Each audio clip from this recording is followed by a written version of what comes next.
I didn't read the text as an accusation. I didn't read it as proof. I read it the way men read things when they still believe in benefit of the doubt. Don't be jealous. It's just a few drinks with my colleague.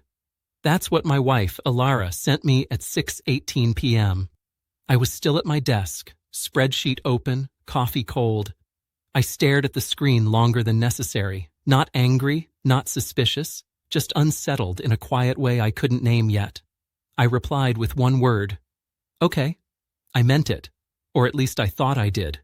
I'm Rowan, 43, married to Alara for 11 years.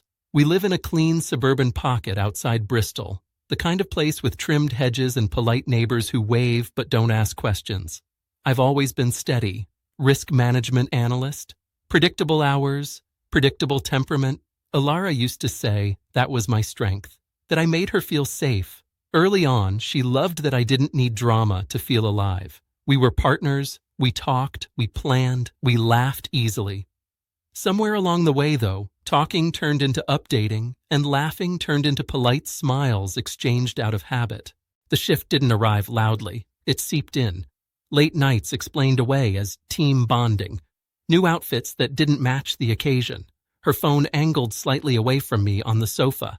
Nothing I could point to without sounding paranoid. And I refused to be that man. I cooked dinners when she ran late. I kept conversation light. I trusted her because trust was simpler than confrontation. Because trust was who I believed myself to be. When she texted me about drinks with her colleague, I chose calm, because calm felt like control. She didn't come home until nearly midnight. I was awake, reading without absorbing a word. When the door opened, I caught the scent first. Not alcohol, something sharper. Cologne that didn't belong in our bathroom cabinet. She kicked off her heels, smiled too brightly, said, "Long night," and headed upstairs. I didn't ask how it went, not because I didn't care, but because something in her tone felt rehearsed, like she'd already practiced the version she wanted me to accept. Silence felt safer than pulling on a loose thread. The next morning, she was cheerful, almost buoyant, humming while making coffee. She kissed my cheek, quick and light, already halfway out the door mentally. That contrast stayed with me. The ease of her mood against the tightness in my chest. I replayed the text again. Don't be jealous. It's just a few drinks. The sentence assumed a reaction I hadn't expressed. It preemptively managed me.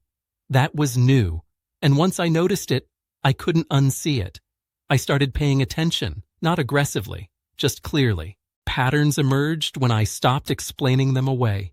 Drinks became dinners. Dinners became late meetings. Her phone never left her hand.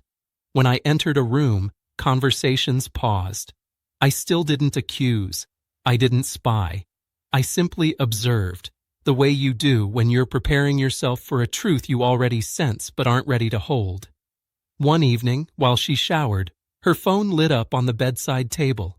A name I didn't recognize. Callum. Just a first name. Just a message preview. Last night was fun. I didn't open it. I didn't need to. Something settled inside me then, heavy but clarifying. This wasn't about catching her. It was about understanding my place, or rather, how small it had become. That night, when she came to bed, she reached for her phone instead of me. I lay there listening to her breathe, thinking about how intimacy disappears long before anyone admits it's gone. I realized I wasn't afraid of losing her. I was afraid of staying in a marriage where I had to compete for relevance. A week later, she sent another text. Same tone. Same casual dismissal. Drinks again. I responded the same way. Okay. But this time, it wasn't compliance. It was conclusion. While she was out, I packed a small bag. Not dramatically, methodically, essentials only. I left a note on the kitchen counter. Not an accusation, not a plea, just a sentence. I'm stepping back until honesty returns. I drove to a quiet hotel near the motorway and slept better than I had in months. She called me 12 times that night. I didn't answer. The next morning, there were messages. Confusion. Anger. Then fear. I read them calmly, the way you read something that no longer controls you. When we finally spoke, days later, she admitted there was someone else. She said it hadn't meant anything yet. I told her meaning isn't defined by intention, but by impact. I didn't raise my voice. I didn't insult her. I simply said I wouldn't compete with another man for my own marriage. Leaving wasn't revenge. It wasn't jealousy. It was self-respect arriving quietly after years of waiting its turn. I didn't walk away because of a text about drinks. I walked away because that text revealed how easily my presence had become optional. I don't know what happens next for Alara. I know what happens next for me.